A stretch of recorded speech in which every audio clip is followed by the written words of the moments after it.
This story happened in the year 1991, and is a very tragic but true story.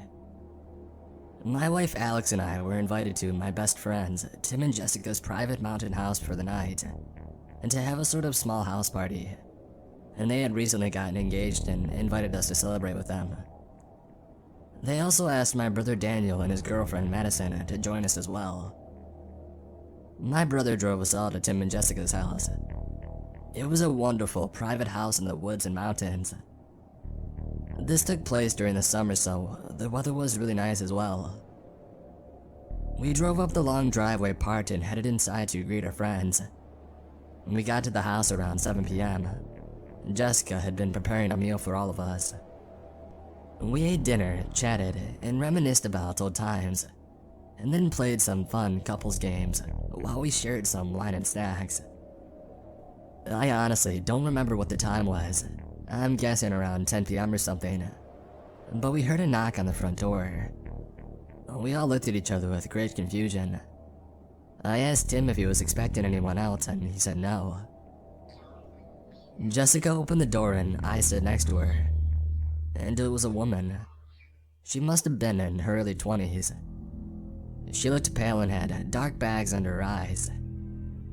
She said that she and her husband had broken down and they needed help. She then pointed behind herself and down the driveway. There's a pickup truck with the hood of the bonnet open and some guy waving at us. Myself and Daniel didn't know the first thing about cars, but Tim did. And so Tim offered to go down with some of his tools and to take a look. Meanwhile, the girl waited inside. She took a seat and the first thing she said was, "Do you have any food?" We all didn't say anything for a second, probably because of how weird and awkward the situation was. Jessica, being kind, said there was some leftover chicken that she could have. Jessica made her up a plate and handed it to the girl. She started to eat it so quickly, like she was starving or something. Each of us tried to make small talk with her, but she gave some vague answers though, and it didn't seem like she was interested in talking. I asked what she was doing out here and how they broke down, as I found it really odd that they got stranded right at the bottom of the driveway. She then said that me and my brother were on our way to go camping. I said, "Brother, I thought you said you're with your husband." She carried on, slowly eating before mumbling, and said something like, "Oh yeah, I met my husband." I thought, something just isn't right with all of this. And so, I went to take a look through the window down the driveway, and I couldn't see Tim or her supposedly husband. I said to my brother Daniel that we should go down and check if everything was alright, and he agreed with me. Daniel and I headed down the long driveway, while sharing each other's suspicions about that girl. When we got down to the car, Tim nor that guy was anywhere in sight. But what we did see was the toolbox that Tim had brought with him. It was on the floor with tools scattered everywhere. Daniel and I called out a few times, Tim, are you out here?" Both of us scanned the nearby woods and we couldn't see a thing. It had gradually been getting darker, and we couldn't see anything without flashlights, so going further into the woods was pointless. And so Daniel said that we should go back and call the police. About halfway up the driveway, we heard a scream coming from the house. It was one of the girls. Daniel and I ran up to the house as fast as we could, burst through the door, and couldn't see where the girls were. We each called for our other halves' names. We heard another scream coming from upstairs. We ran upstairs and saw that girl kicking and screaming at the bathroom door, while holding a kitchen knife.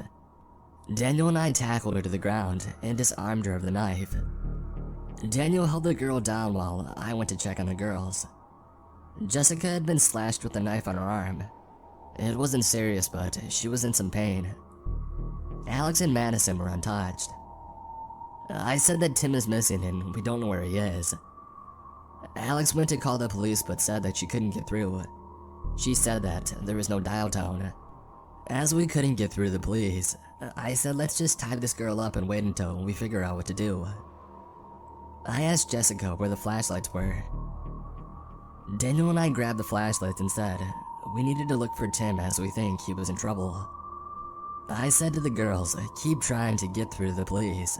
We'll be back in 20 minutes and then we would drive to the nearest police station or anywhere with a phone in Daniel's car. Daniel and I went outside and we searched nearby for Tim. We walked around in the woods calling Tim's name. After some time of searching, we came across a telephone pole that had been chopped down. Someone must have done this on purpose, and that was the reason why we couldn't get through to the police. The line had been disconnected. We need to get back to the girls right now, I said to Daniel. We started running back towards the house, and then we heard something on the other side of the woods.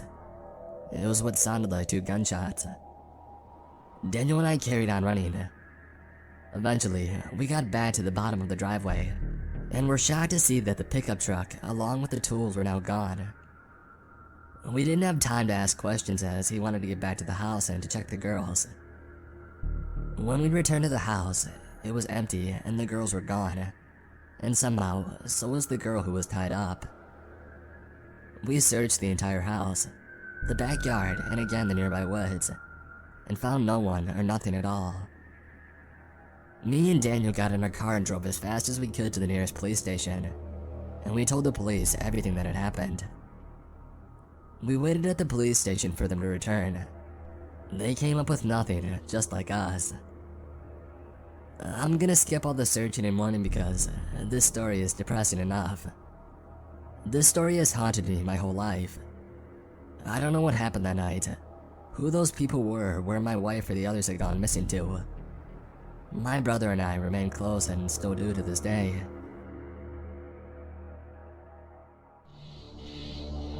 My name is Gordon. I'm 22 years old, but this story happened when I was 10, and it takes place in Florida. Me, my 6-year-old brother, and parents were on our way to Disney World for the weekend. It was our first time driving there, and we got a bit lost. We had to leave in the afternoon, and it was quite a long drive from where we lived. And like I said, we got a bit lost. It was dark outside, and we had to drive through the country lanes, but it wasn't just dark. It was basically pitch black because there were no street lamps whatsoever. The country roads we were driving through were quite creepy. I know me and my brother were freaked out, and to be honest, I think my parents were too. We had been driving for a while and I had to pee very bad. I know we could pull over, but I really didn't want to because it was scary as hell out there. But unfortunately I couldn't hold it anymore, so I asked my dad to pull over.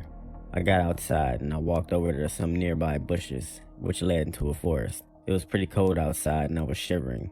Like I said, it was pitch black, but I could see a little bit because our car's headlights were on.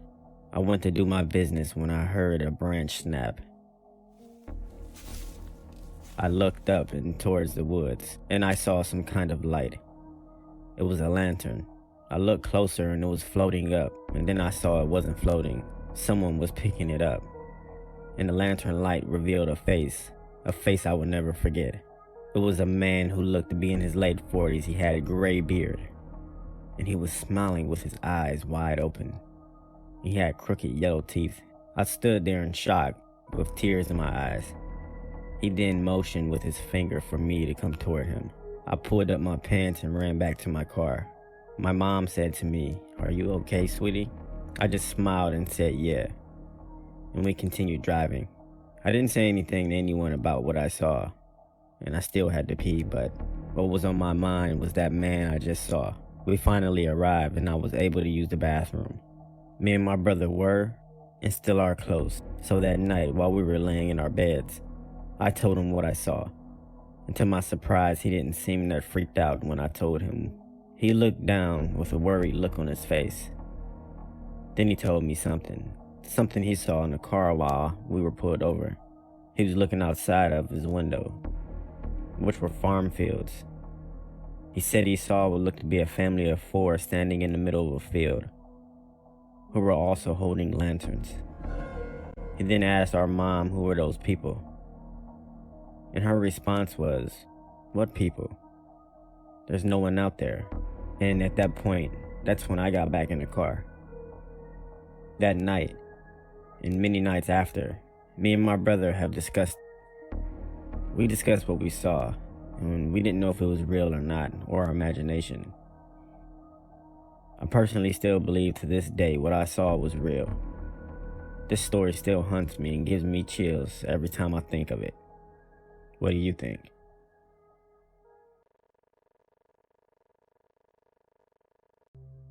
When I was in high school, about 10 years ago, I was home alone while my mom went to pick up my brother. And before my mom left, she told me to bring the dogs in. Now we had 2 beagles, one that was friendly but barked loud, and an older one that we had gotten from a shelter that was extremely protective and was not afraid to show its teeth. I usually ignored her and left them outside for a bit. I was in the back part of the house and was on a computer when I heard a noise. I walked to our front room and saw a young guy near the front door looking inside my house.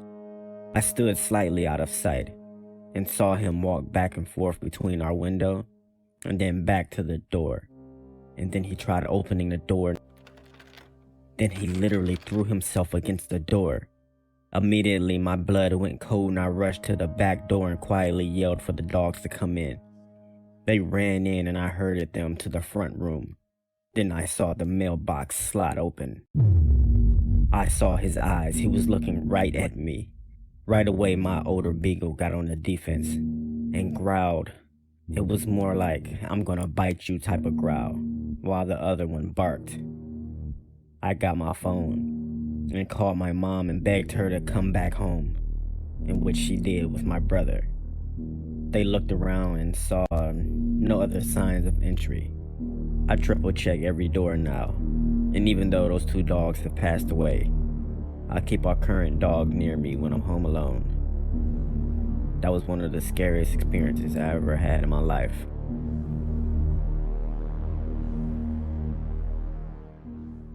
I'm a 21-year-old woman, and when I was 5 years old, I could remember a situation happening. Then when I was a little older, I figured out that it could have gone very bad. My street was full of kids and our parents all knew each other. Every weekend, someone would have a sleepover. One Friday night, we all begged our parents to stay the night at Lisa's house. She was 6 years old at the time and lived 2 houses down from me. We were all outside, and once our parents said yes, we all went to our houses, bathed, grabbed blankets, and went to Lisa's house. After our parents dropped us off, Lisa's mother made everyone popcorn while we watched movies in Lisa's bedroom. We played and watched TV for hours. Then we all fell asleep. In the middle of the night, I woke up to Lisa's bedroom door opening, while all of us girls were sleeping on the floor on top of blankets.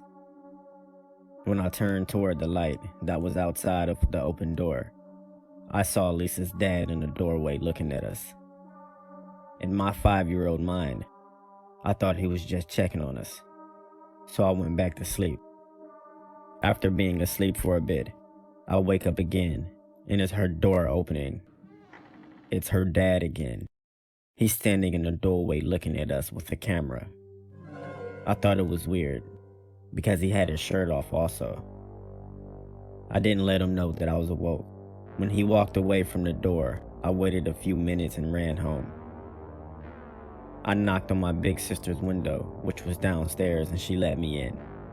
I told my parents, and they never let me back over there again. A few years later, Lisa's father was arrested for trying to kidnap a little girl who was outside riding her bike near her house. Every time I think of that night at Lisa's house and what he was caught for, I cringe because who knows what he was thinking and what he wanted to do. I'm glad he got caught and no other kids got hurt. This was a really weird but scary experience for me. I worked at a morgue a few years back. I'd also like to mention that this was the last time I smoked weed. Just throwing that in there. Anyway, on my way to work, one day I smoked a blunt. I bought the weed from some random guy, not my usual person. Anyways, this was actually my first day out of training, and they trusted me to be by myself. It was around 2 p.m. when I got to work, and everything started off normal. I hated the smell of that place though. We had a good amount of bodies stacked up there, and I was working on one. I turned around for a few seconds while looking for a tool. Then I heard a moan from behind me. I paused for a second and remembered that some bodies still have air in them, and the air continues to come out, and the bodies will still make noises and sometimes move.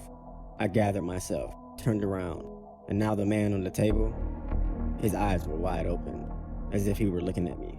I paused once again and told myself that this is normal. At this point, it's starting to get dark outside, and it starts raining by coincidence. I know this sounds like a cliche horror story, but it really did happen. My anxiety was an all-time high, so I took a break. I had the munchies, so I decided to snack on a bag of chips. Then I heard something in the hallway. I couldn't tell what it was. At this time, I had the sweats, but I wasn't hot, but I was also really hungry. I got up to see what that was in the hallway. Then I heard something. It stopped me in my tracks before I reached the door. I stopped and I thought, I'm here by myself. I got the courage to walk into the hallway. When I turned the corner, I saw one of the bodies standing at the end of the hallway. I froze and I just stood there. This felt like a scary movie, but at this point I would be yelling for the person to run, but I couldn't move. I thought to myself, am I tripping right now? The body started walking toward me and I backed up. I rubbed my eyes for a few seconds, then I looked back down the hallway and the guy was gone. Again, I stood there for a few more seconds. Out of nowhere, every door in the building opened with force, and at the same time, that laugh again. I ran out of there so fast and called my boss. He laughed at me and came in while I sat in my car. He checked the building and everything seemed normal. I quit right there on the spot. I don't know. Maybe I was blazed, but the fear I felt was real. I know I haven't smoked since then, or ever worked with dead bodies.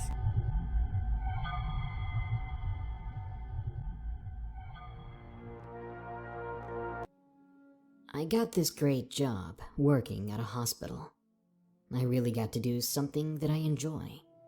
Taking care of others has always been a passion of mine, but I work on one of the hardest floors, the cancer floor. We always have the same patients, and not a whole lot of them make it. This makes my job hard in a lot of ways. You could probably guess that I've seen my fair share of death since I started here.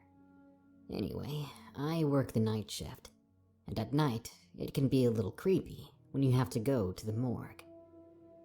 One night, me and a coworker were taking someone down to the morgue. Now, let me explain. Our morgue is a little freezer box that is in the basement, and it smells horrible. Plus, it has a ramp to get into it. So she and I wheel the body down there, and we push it up the ramp. And then we begin to argue over who is going to push the body inside. Of course, I lose, so I swing the freezer door open, and I push in the body. Then I slam the door shut. We start to fill out our paperwork, when we both look up at each other. She says to me, "Did you hear that?" I said, "I think so." We both turn and look at the door.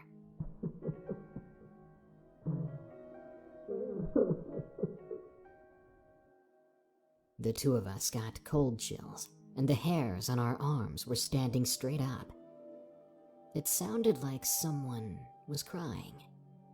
We froze, turned, and looked at each other, then ran out. Halfway down the hall, she asked if I really heard what she did, and I told her yes. I really didn't know what to think, so I was telling one of my friends who was a nurse on our floor the story. She tells me that she has had similar things happen to her in the morgue. To this day, I will not go alone, and I always try to get out of going at all. We also have a tradition on our floor, that when someone passes away, we open the window so the soul of that person is not trapped in the hospital to roam. I'm not making this up. It truly happened. If you don't believe me, I don't care. I know, and so does everyone else who works there. This story took place about 3 years ago. I started my new job working at a morgue that was about 3 miles into the countryside. For the first week, everything went fine. I got shown around the building, how everything works, and I understood my job. That was until I met the guy who used to deliver the bodies to the morgue. His name was Kenny. I first met him on the elevator. We shook hands and he made an inappropriate joke. He also stunk of smoke, had long greasy hair, bad yellow teeth, and a faded, poorly drawn tattoo of a snake on his forearm. My first thought that he was just weird. I figured I would only see him from time to time when he delivered the bodies. That wasn't the case, however, as he would come up into the building and talk to the staff. Apparently he had worked there for years and knew everybody. I asked a few staff members about him, and they kind of just shrugged him off as being eccentric. It was like I was the only one who saw through that. He would joke around with most people, but when it came to me, it was like he was a different person. The first time we met, he would make inappropriate jokes towards me. He would joke about the dead bodies that got delivered, and make crude comments about the way the people died, and actually found it funny. One night, however, I was working on a body when I decided to take a little break. When I returned, I found the body was off the table and propped up against the wall. I almost had a heart attack. And then Kenny jumped out from the corner, screaming and grabbing my shoulder, shaking me violently. Then he stopped and laughed, telling me how good he got me, and my reaction was hilarious. This was the last straw, and I had enough and reported this to my superiors.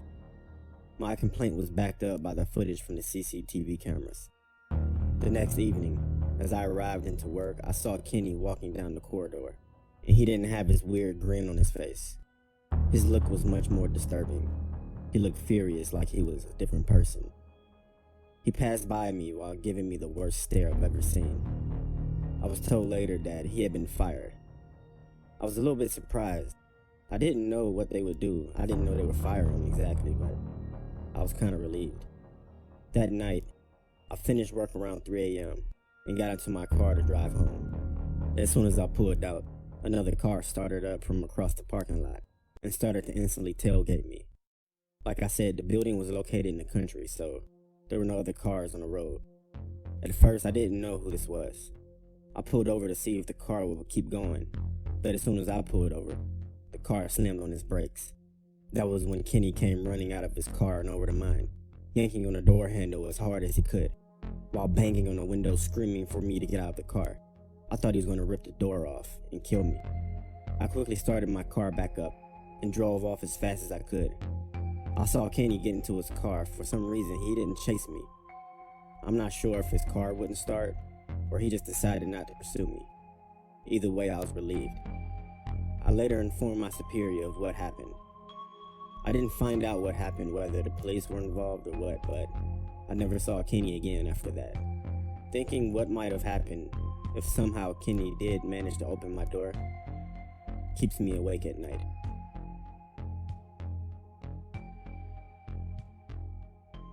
My brother is a mortician at a facility in New York, and one night when I was visiting, he asked if I wanted to go to work with him so I wouldn't be alone in his house. I reluctantly said yes. What's the worst that can happen, right? Boy, was I wrong. To start off with, this place was creepy as hell. Dark and smelled funny. He said it was normal, and it was probably the smell of the formaldehyde, so I just ignored it. After a little time of chit-chatting and catching up, he told me that he needed to get to work, but that I could stay in the little adjoined office and watch some TV, and so that's exactly what I did for a little bit. The entrance to the morgue had swinging doors, and you could hear when someone was coming in or out of them. He came to check on me a few times, so I heard them. After a few hours of being by myself, I started to doze off, when the sudden sound of the doors woke me up. Expecting for my brother to walk in and greet me, there was nothing. Again, I started to fall asleep, and yet again, the loud doors went off. You couldn't tell if someone was coming in or out, but they kept on swinging and didn't stop. Thinking my brother was playing a joke on me, I got up and went to tell him to stop, but to my surprise, there was only a little girl standing there, playing by the doors, pushing them. "Hi," I told her. She looked at me and didn't say a word. One of the things that caught my eye was a pretty blue dress with a pink ribbon that she was wearing. "Your dress is pretty, and the bow makes it stand out." Again, no reply. She looked down and started to run the opposite way, towards a lonesome hall. I thought the kid belonged to another employee, so I went back to my chair and sat down. A couple of hours later, when my brother's shift was over, he finally woke me up to go back to his place. As we were driving, I started to tell him about the doors and the little girl with the cute blue dress and big pink ribbon. He slammed the brakes. "What the hell? Why did you brake?" He told me with a chilling look on his face. "Last night I did an autopsy on a little girl that drowned. She was wearing a blue dress with a big pink ribbon." My blood ran cold, and I've never been to work with my brother ever again. Growing up, I lived in a heavily forested area. There's this now abandoned house that was in the woods behind my childhood home. The driveway connected to ours and broke off and circled around our garage and went deeper into the trees. It was a single-story house with a nice big front porch and had an outdoor overhang instead of a full garage. When I was a kid, we had an elderly neighbor who lived back there named Mr. Fisher. He was a Vietnam vet who was partially blind in one eye. He normally wore glasses or an eye patch on the rare occasions that we would see him outside. He kept to himself mostly and never really had any visitors. It was about 20 years ago, back when I was in high school. I was home alone playing on my Nintendo. I remember that it was later in the day, and it was raining pretty hard. I was grounded for some reason that I can't remember, and I was bitterly sitting in my room taking out my teenage frustrations on the game, and that's when I heard screaming from behind my house. I paused my game, cracked open my window, and listened. Every few moments I would hear a faint screaming coming from Mr. Fisher's house, maybe 50 or so yards away from my own. I couldn't figure out if it was an angry scream or a terrified one, but I remember just sitting there for a few moments and listening to it, more curious than alarmed. After a few minutes I got bored and shut the window and returned to my video game. I don't know why I didn't call for help or run over and knock on Mr. Fisher's door to see if things were okay. My only explanation was that I was a bitter teenager, and I didn't want to be bothered with anything that wasn't my business. Later that night, after my parents came home, I was lying in bed, when I once again heard the muffled screaming coming from behind the house. This time I could tell it was labored and ragged, and I can remember being annoyed, wishing that whoever it was would just shut up already. I didn't even mention it to my parents the next morning. So about a week goes by, and I have completely forgotten about the screaming I heard that night. I was outside throwing the football with my father, when the mailman stopped his truck and asked us if we had seen Mr. Fisher. Apparently he had not been collecting his mail. My father replied that he hadn't seen his car for a few days, and I remained silent. The mailman and my father walked down the driveway and knocked on Mr. Fisher's door. The next thing I remember were the sirens. An ambulance, a fire engine, and several police cars arrived. I spent most of that afternoon up in a tree, watching Mr. Fisher's house as law enforcement and paramedics went in and out. My father had found Mr. Fisher's front door unlocked. He had been lying in a crumpled heap at the bottom of his basement stairs. It appears that he had fallen and broken both of his legs. But it wasn't the fall that killed him. It was the rats. My father eventually told me that the coroner reported the man had been eaten alive while he was screaming for help, unable to climb back upstairs. He had defensive wounds all over his hands from swatting at them, and several dead rats were scattered around. But in the end, there had been too many of them to fight off. His face had sustained the worst damage. There was almost nothing left of it when they found him. The coroners were convinced that he had been alive through the worst of it. I felt as though I had been stabbed in the stomach, and a wave of traumatizing guilt washed over me, and I broke down in tears. I still didn't tell my parents, but on the inside I was mortified. I felt like a criminal for ignoring those screams. And for weeks after that, I was convinced that the police were going to come back and arrest me for negligence or something. For about a year afterwards, it traumatized me, and I carried the guilt around in secret. I started doing drugs and drinking alcohol to try to dull the pain. In retrospect, I'm extremely lucky I graduated high school without overdosing, or killing someone while being drunk behind the wheel. I was about 20 years old when myself and 3 of my friends went back to the house in late October. The house had been repossessed by the bank at this point, and now sat condemned. Me and my friends sat on the front porch and shared a bottle of bourbon. My family almost considered this vacant house our second home, since it was so close to our property. My father would even do some yard work every once in a while, and make sure nothing was growing on the house.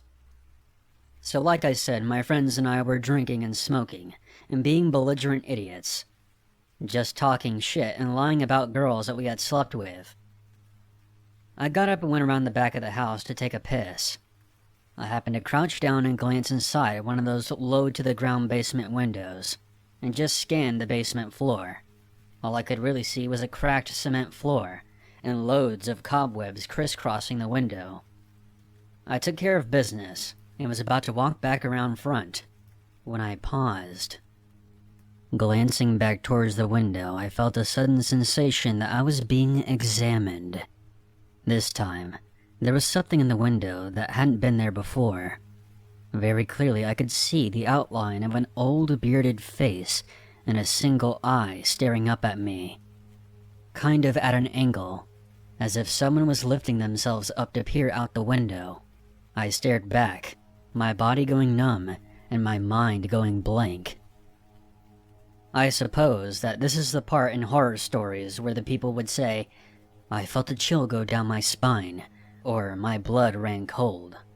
I didn't feel that way. I just went numb as I looked back at the figure in the window, the unmistakable feeling of being caught in an act washing over me, like I had been vandalizing the place or something.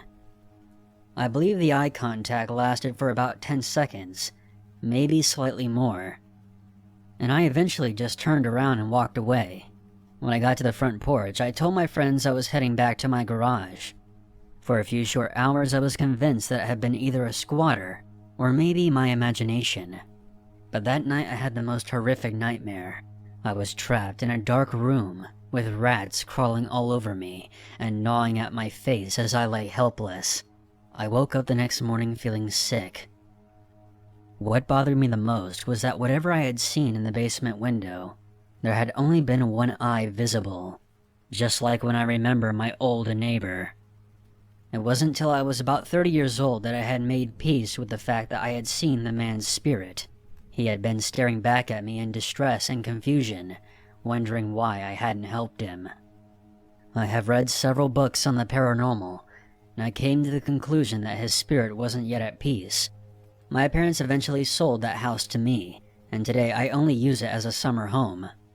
But I've never wandered back to the old man's property again. Several times he's made his presence known. A few years ago I was jump-starting my car outside in the driveway, when suddenly 4 rats shot out from under the axle, between my legs, and scurried away towards Mr. Fisher's old home. Last year there was a soft knock on my window as I sat in my living room. And only a few months ago I was awoken from a deep sleep because I thought I could hear screaming from outside. My biggest fear now that I'm an adult is being alone and in pain, and having no one to come and aid me as I scream for help. I guess this is my way of finally getting it off my chest. When I go back there this summer, I plan on returning to Mr. Fisher's house. I will try my best to apologize to him, and I can only hope that this will finally put his spirit at rest. This happened when I was 14 years old and staying at a friend's house. It was a cold, misty, moonless October Friday night. Halloween was upon us, and all the usual pranks that come along with it.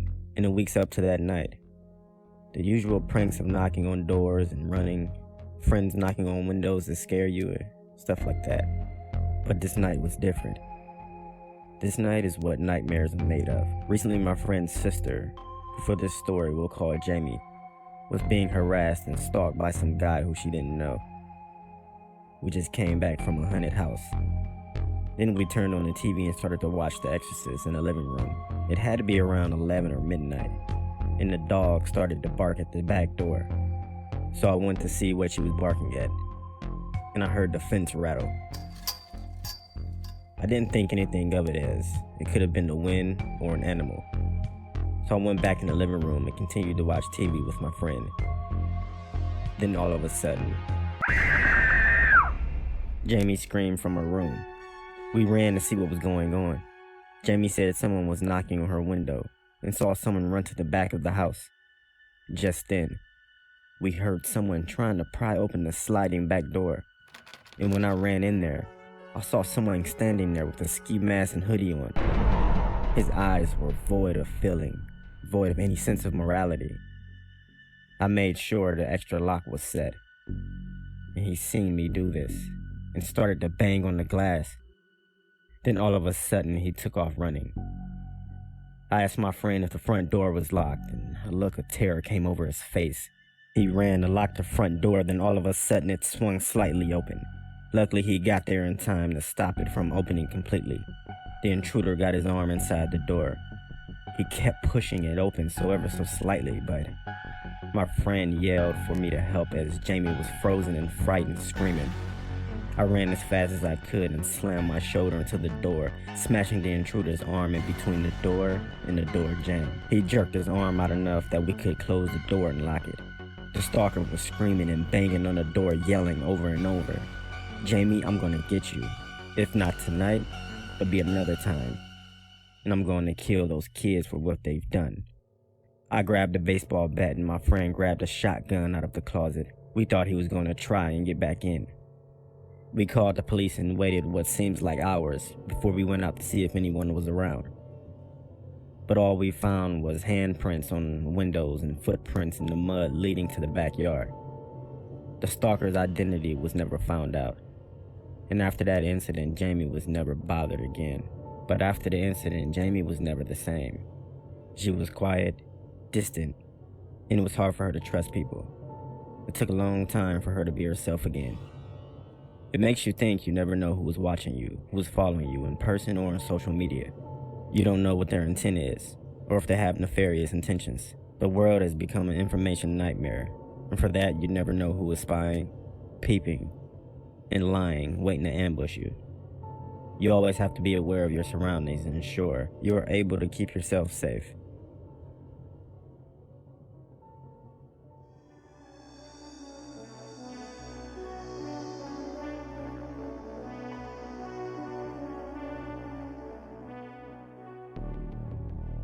This happened 9 years ago when I was 15 years old.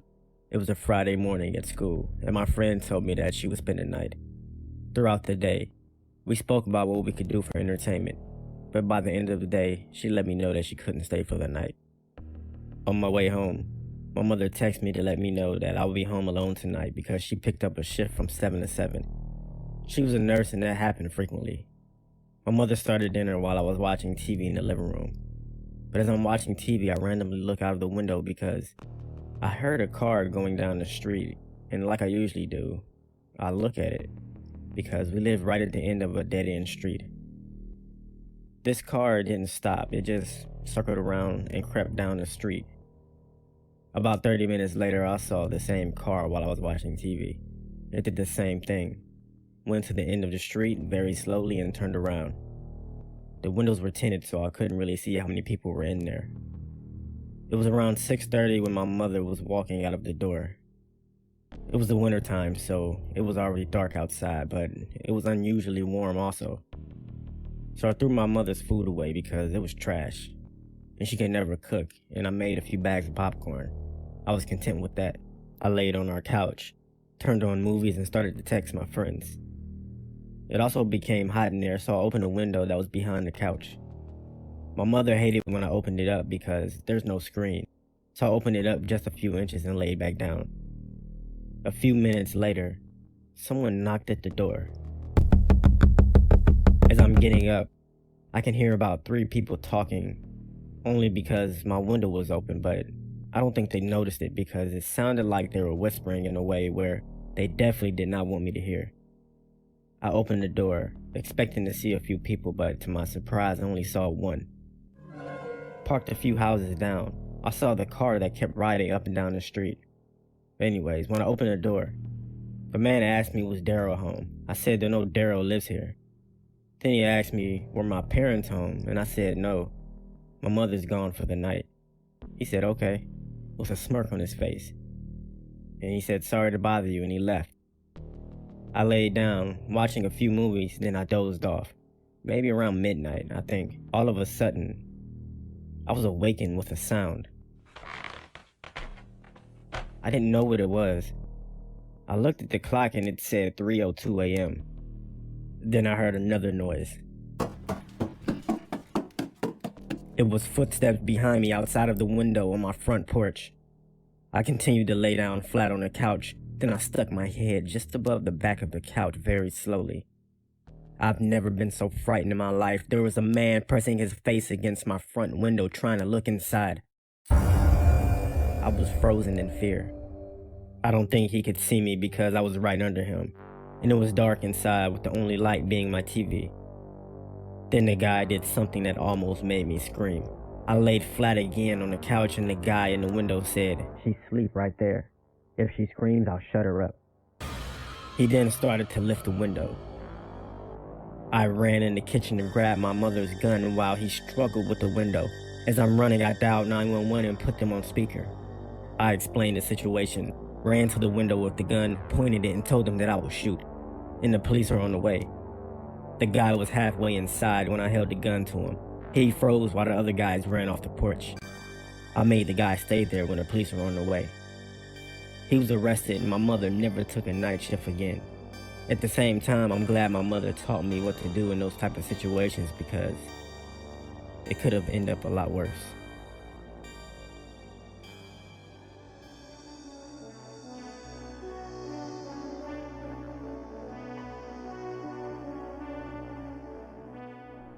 This story happened August 14th, 2003, when I was 14 years old.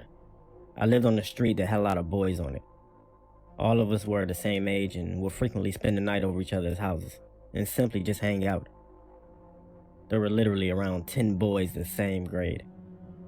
It was a Thursday afternoon when 5 of my friends came over to hang out. We were all inside my room when all of a sudden the power went out. I yelled outside my window to tell my father because he was cutting our grass. I went to check the fuses, but the power never turned back on. All of my friends went home, and shortly after that, they all started calling me, telling me that their power was also out. So we all met outside and played football in the street. At this point, it was all 10 of us plus other kids. Once it started to become darker outside, we started to notice that it was a blackout, but we didn't know the severity of it. It was very hard to see, so we all grabbed flashlights and played hide and seek. We ran everywhere on our block. My parents rode down our street while we were playing, along with other parents. After a while, we saw some old guy walking down the street that we didn't know, but we didn't pay any attention to him. As it grew later, we all decided to go home. A few guys came to my house, but no one's parents were home. At least that's what I noticed. I don't think anyone else noticed it though. My friend across the street stayed home, so we all called him. He was telling me that he wished that his mother would stay out of his room. I asked him why did he say that. He said because when he went to his room, his underwear was dumped all on his bed everywhere. I said that's weird. Then he said, I keep hearing her upstairs walking around the room. I told him that's impossible. Then me and a few of my friends got up and looked out of my window across the street at his room. I asked him, does he still hear the footsteps? And he said, yeah. Then we all saw someone walk across his window. It was that random guy we saw earlier. I told him that is not his mom and to get out of the house. Then we called our other friends. ran across the street and ran into the house. We beat the crap out of that guy and called the police. We come to find out that this guy had been arrested in the past for similar acts. Luckily, we saw him when we did, because who knows what would have happened.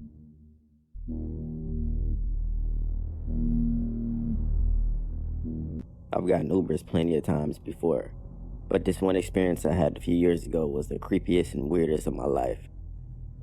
It was a Saturday night, and I had been out bar hopping with my friends.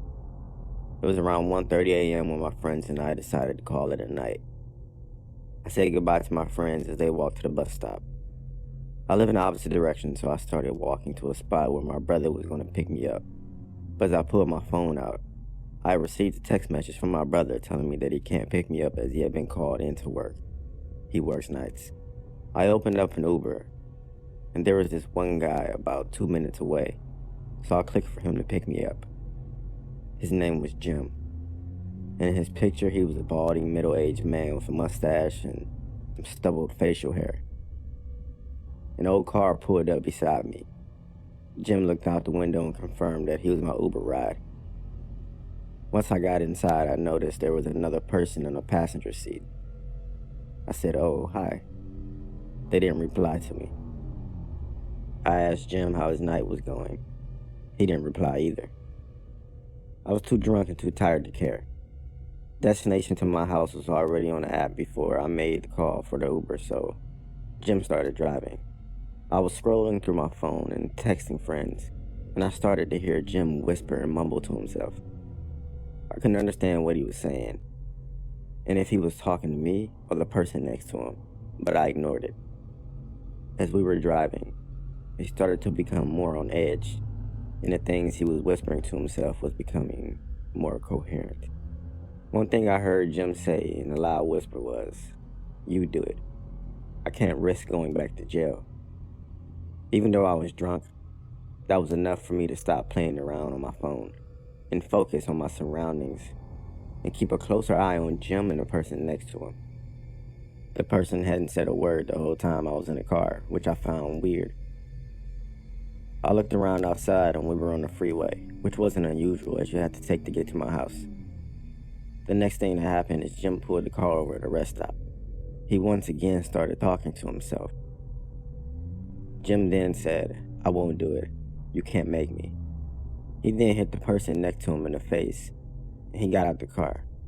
He grabbed something from the trunk and walked off into the darkness. I was stunned with what was going on. I asked the person in the passenger seat if they were all right, but once again, they didn't say anything or do anything. I asked again, this time tapping him on the shoulder. Something didn't feel right after grabbing hold of him. It felt cold. I took a closer look at the person, and to my complete shock and horror, the man looked lifeless with a hoodie on, and with white and bluish purple type skin. The expression on his face was shocking. It was as if he were frightened to death. I sat back in the seat and couldn't believe what was going on. I could hear something from outside. It sounded like dirt being shoveled. That must have been what Jim was doing, digging some type of ditch or grave. At that point, I got out of the car and ran down the road, hoping to spot another car to pick me up. This was a sobering experience, but I was still drunk and tired. I ran down the road, but didn't get very far without being out of breath and needing to throw up. I'm not sure if I'm running around at night after drinking or the horrifying experience. Maybe both, but I felt sick. I turned around to look at Jim's car. I started to fear the worst when I saw the car start. I thought he was about to chase me down, but he didn't.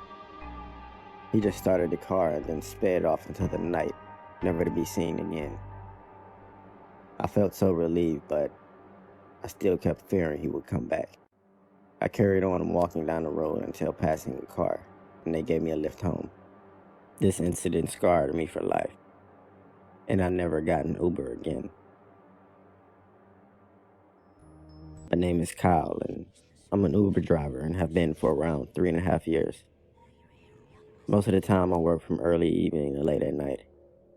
I've had my fair share of rude, weird, and awkward customers, but I never thought I would have my life threatened. I think it was a Thursday night about 10:30 p.m. I get an alert from a guy named Caleb, needing a ride to a house that was located in the countryside. I pull up to a guy wearing dark blue jeans, a black hoodie, old white sneakers, and a baseball cap. I roll my window down and ask if he's Caleb. He nodded yes and got in the back of my car. I looked at him in the rearview mirror. He was just looking out the window with his cap down and had both of his hands in his pockets of his hoodie. That was enough for me to know that he was interested in conversation, and the destination was already set up as I picked him up, so there was no need to make small talk either. As we were nearing the house, he sat forward and started looking out of the window, like he was looking for something or someone in particular. He was looking around the quiet, dark forest area, as was I. I then heard something thud on the floor of my car. Caleb then picked it up, whatever it was, and put it back in his pocket. But I took a look in the rearview mirror and saw that it was a gun. The butt of a handgun was sticking out of his pocket. I looked at Caleb to see if he'd noticed me looking at him, but he was still looking out of the window. My heart started racing and I began to panic. I was thinking like I was about to get killed and needed to think quickly on how I'm going to get out of this situation. We pulled up to an abandoned cottage that had been vandalized and forgotten about for years. And outside were 3 hooded men standing around a barrel with a fire inside. Before I had a chance to do anything, Caleb leaned forward, pointed the gun in the back of my neck, and grabbed the keys from my car, turning off the engine. At that point, the 3 men turned toward the car and started slowly approaching. I thought I was about to get robbed, beaten, or even worse, killed.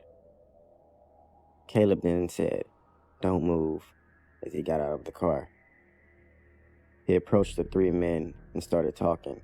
One of the men then handed him something. I don't know what it was. I couldn't make it out. But shortly after that, talking turned into arguing. And it wasn't long before Caleb shot one of the men dead, before the other 2 ran off into the dark woods. Caleb then turned to me, pointed a handgun, and fired, causing the window to shatter. Thankfully, I wasn't hit. Another gunshot went off, coming from the woods. Caleb turned toward the sound of the gunshot and let off 2 more rounds before running off into the woods himself. I grabbed my phone and ran out of the car into the opposite direction. When I thought I was far enough away, I called the police. As I was running, I could still hear gunshots in the distance. I told the police to go to the address. I still had it on my phone, so I knew exactly where to send them. 2 police cars drove by, and one of them stopping for me as I was waving them down. I told them I was the one who called. I was taken back to the station to make a more official statement.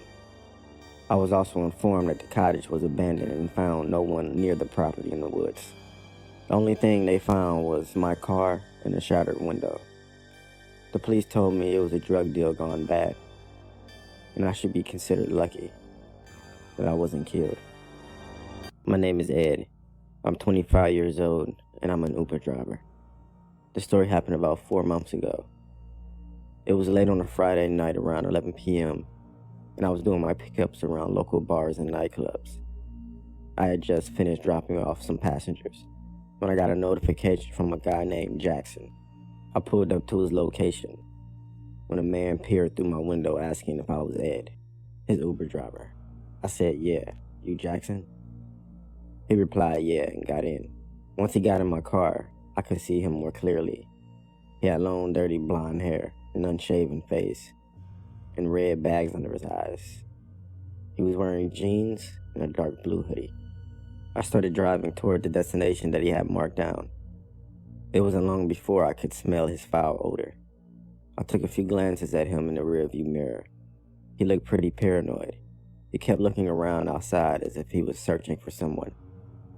The place he was driving to was a bar on the quieter part of the town, in fact.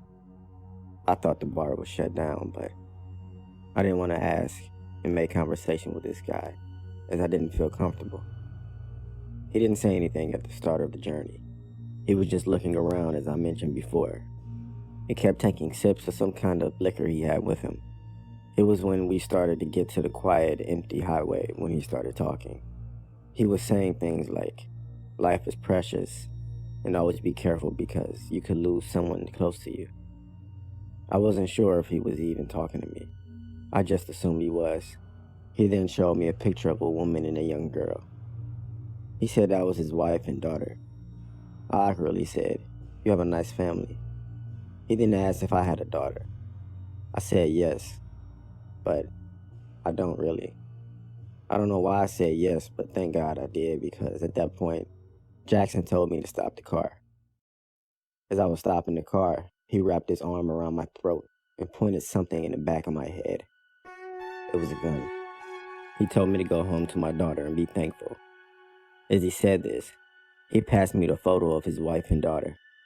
He then got out of the car and fled into the darkness of the night. I then drove to the police station and reported what had happened. What they told me made the incident 10 times scarier than what it already was.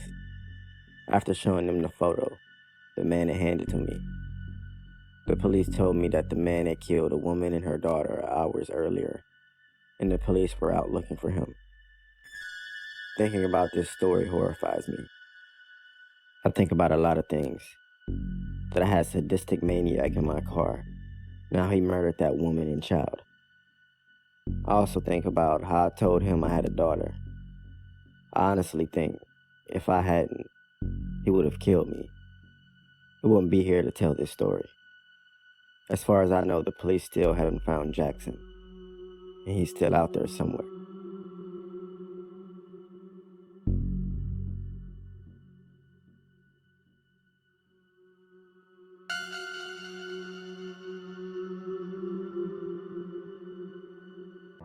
I mentioned in a previous post that for a good week, my car was in the shop getting fixed. This resulted in me lifting just about everywhere and having to deal with a lot of weirdos. Now, I already thought that the last Lyft driver I had was already pretty bad, but this guy takes the creepy cake. I had just finished my shift and this dude picks me up by the name of Angel. But anyways, as I get in the back seat of his car, he pulls up my Lyft photo and then zooms in on it repeatedly before he stares at me in the rearview mirror. "This is you?" He asks. Yeah. No way. How old are you? You look so cute. How old are you? As he says this, he keeps pulling up my Lyft photo. I'm 22. What? How old were you when you took this photo? You look like a child. You're so cute. Wow. In my head, I was just like, 2 years ago, get off my butt. But instead, I didn't really answer and just kind of brushed him off. He continues driving, all the while staring at me whenever he can.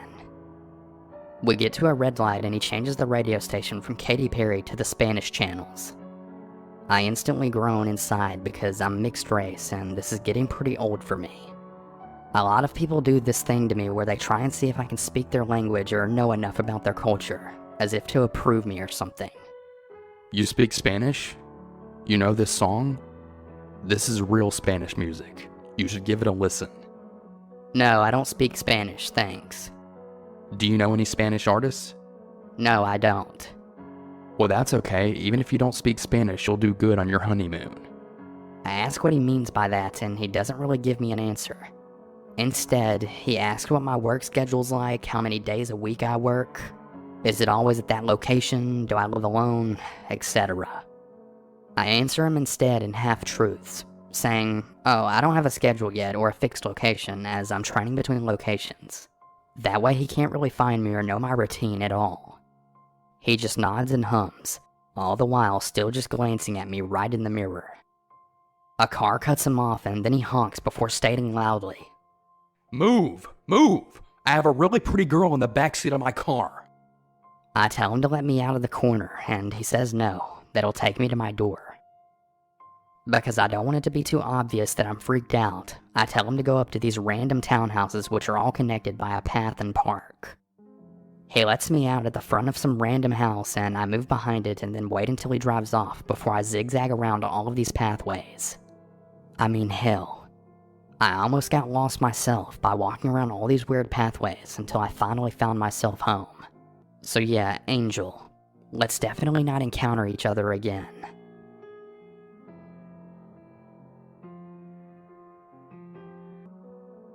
Me and my girlfriend were in a city in Texas right off the highway, and we stopped at a tiny little gas station to get some beer and chips and such.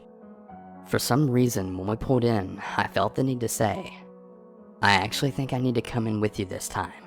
Which was really weird because I usually always stay in the car whenever we go places, or if I do get out, I don't ever feel the need to announce it. When we walked in, everything felt normal. We were kind of just laughing and joking around about the half-naked Modelo girl cutout had a super pixelated face. We then started looking at all of the beer, and I was being really indecisive, but could tell that we were both getting really sketched out, so I just grabbed 2 coconut margarita type drinks without even thinking about it and rushed to the counter, thinking that we needed to get out of there really quickly. There was this growing feeling of being watched. It was like pure malice that I haven't felt before. I can't really describe it. There was an old Hispanic man leaning on the ice cream cooler right by the counter and pretty much watching every customer. Everything just felt slow. It's hard to explain. When I put my things on the counter, the man started smiling at us really wide and then started talking in a very strange manner. It was like he was trying to be charming or personable, but really just came off as really creepy. Outside the door, I could see a man in a red jacket, also just staring through the doors, just watching and waiting. It was pretty obvious now. These men were waiting for us. It's really hard to explain the overwhelming feeling of dread that we had, and I didn't really talk about it until we were driving out of the parking lot. The man in the red jacket was still circling the building and watching us as the car drove off. The city we were in, it has a pretty bad reputation for having a lot of human trafficking victims coming in and out, and I honestly think that they were just waiting to find the perfect victim. I honestly think that if I hadn't gone in with my girlfriend when I did, she probably would have been taken, or maybe they would have taken me from the car. I've never had such an intense looming feeling of doom and paranoia in my life. It seems very mundane, but it was definitely a very close call. We kept discussing it the rest of the night. We're really lucky that we went in together and got out as quick as we could. I mean, who knows what could have happened.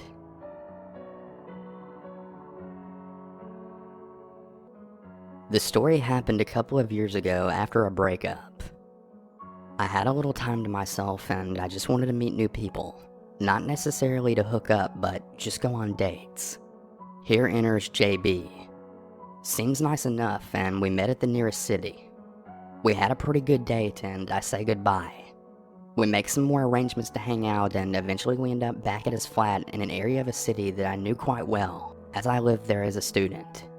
So I felt pretty confident and comfortable that his flatmates would also be home, and that I wouldn't be completely alone with them.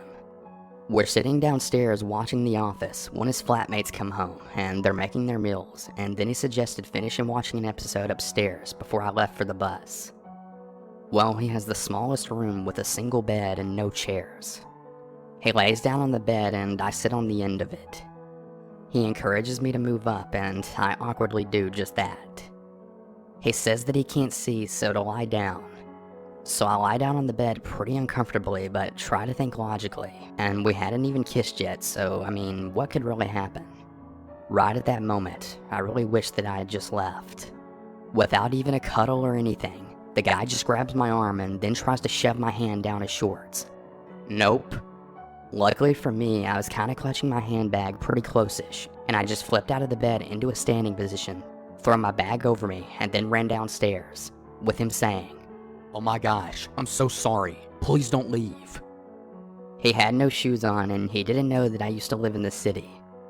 I was so out of there and down a different street that we had come down earlier. I was totally freaking out at the bus stop and on the phone trying to get a lift home before he finds me. I finally make it home, and no, I never see him again. I never saw him again, but make no mistake, that wasn't the last time I heard from him. He went mighty quiet after I ignored his messages begging for me to meet up with him again. I spied on his Facebook when he did go quiet, just a little curious. And he had just moved in with a girlfriend. I mean, this was mere weeks after the event. Who moves in with someone that quick? Or maybe he was already seeing her. I guess I'll never really know. Cue about 6 months and nothing. I hadn't been on Plenty of Fish for a while after that, and then in January, I get a message from him. He split with his girlfriend and he just wants to meet, chat, and have a coffee with me.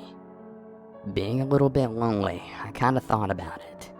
I agreed, but I said that we could only meet in public. He agrees. We make plans on that evening and I'm leaving work and he says that he can't make it and that I should just meet him at his place. Nope. I decline and I go straight home. This goes on for a further 6 months and him badgering and guilting me into saying that I'd meet him at a coffee place and then him changing the plans last minute, then me canceling. This probably sounds like nothing until about June, when I'd been messaging my friend who had lived the next town over. Let's call my friend M. M had a really psycho ex-girlfriend that he had told me all about, and M had a very normal name, but it was spelled pretty unusual, at least to me anyway. So one evening I'm chilling at home and I get a WhatsApp from a number that I don't recognize, and it's mentioned M and the way that his name is spelled. I obviously freak out and I then tell M that I think his crazy ex had sent me a message. Unfortunately, I've totally forgotten what the threatening message actually was, just that I was really freaked enough to ask who it was, and I then get a message back. You know, M knows. So M freaks out and I keep getting calls from this number into the early hours and the caller kept hanging up whenever I answered. I suffered from anxiety at the time and the next morning I was a total wreck. I went to work and got another slew of random calls. Later that night, I decided to tell my cousin everything that happened and she called from her phone. Guess whose voicemail she got? Yes, JB. She leaves him a message saying to not contact me ever again or else the police will be involved. I check his Facebook a little while later and he's apparently moving back to his home country. Hopefully I'll never meet him again. This probably wasn't the most scary or creepy encounter, but it was really playing on my mind and it really creeped me out. I remember this like it was yesterday. My brother and I were home alone for the night, while our parents went out with their friends. He's 17 and I'm 13. My brother left soon after my parents, even though he was supposed to stay home. Recently, a new neighbor just moved in next door, some old guy. I saw him speaking with our parents the first day at his house. Anyway, we live in Florida, and it was the wintertime, so it wasn't too cold. I say this because we have a pool in our backyard that's heated and I love swimming. At around 10:30 p.m. I decided to go swimming. I called my friend to let him know. So he said he'll come over. He only lives about a street away. I started to swim some laps and as I come up for some air, I saw the old man from next door standing on the outside of our fence leaning against the gate with the creepiest smile on his face. I lost all form in my swimming strokes and completely stopped. I played it cool and I said hi. He didn't even say hi, he went straight to, I noticed that your parents aren't home. I told him that my older brother is, and he then said, nah, he's not. I didn't see him when I was watching you through your bedroom window. I didn't say anything. I was just shocked.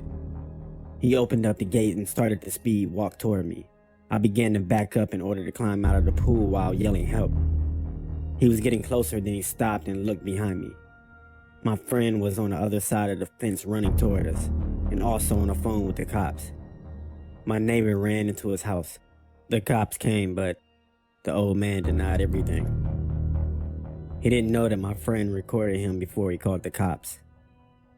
He was arrested and eventually moved away. I don't know what his plan was, but I'm glad my friend showed up. Obviously, my parents were pissed at my brother for leaving when he was supposed to stay at home to watch me. But they were happy I was okay. To this day, I haven't seen that guy since.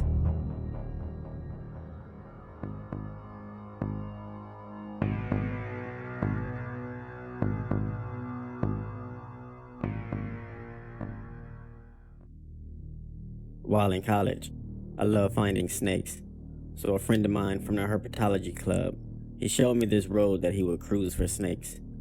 Cruising is when you drive slowly down the old back roads, after dark, looking for snakes that have slithered onto the warmer road that heat up. The road we took was about 4 miles and had around 4 houses on it. We had taken a few laps on this road, and we were making our final pass. There are 2 houses near the beginning of the road, one at the end and one near the middle. We were getting close to the center when we see movement on the left side of the road. There are a lot of animals on this road, so we weren't surprised to see this. However, what shoots out is this kid, probably around 8 or 9, torn blue jeans and a ripped dark t-shirt. He takes one look at us. In his face is a mix of fear and pain.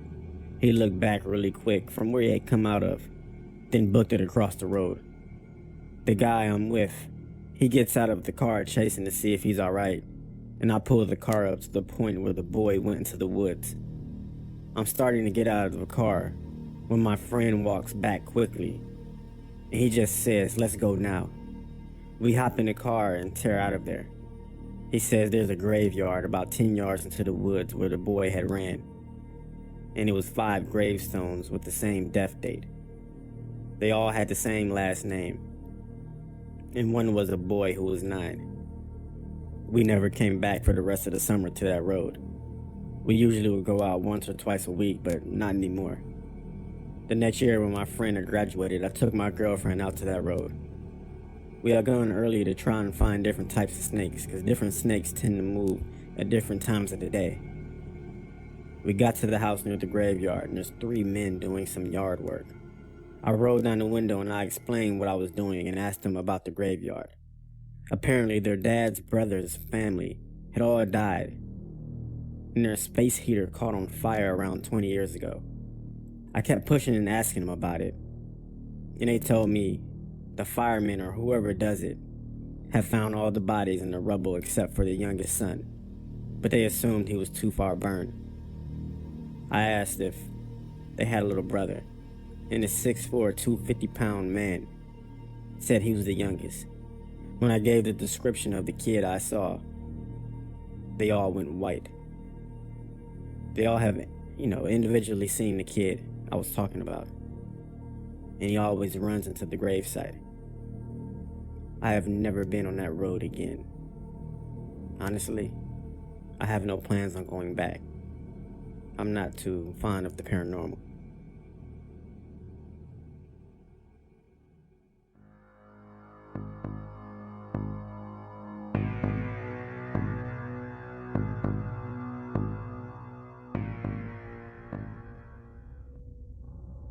My aunt and uncle moved into a new house.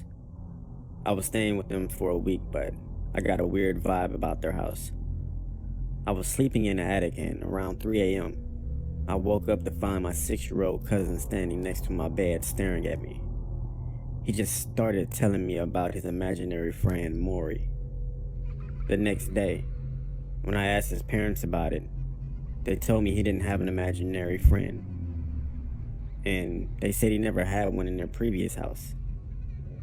They decided to ask him about it, but he said he had no idea what they were talking about.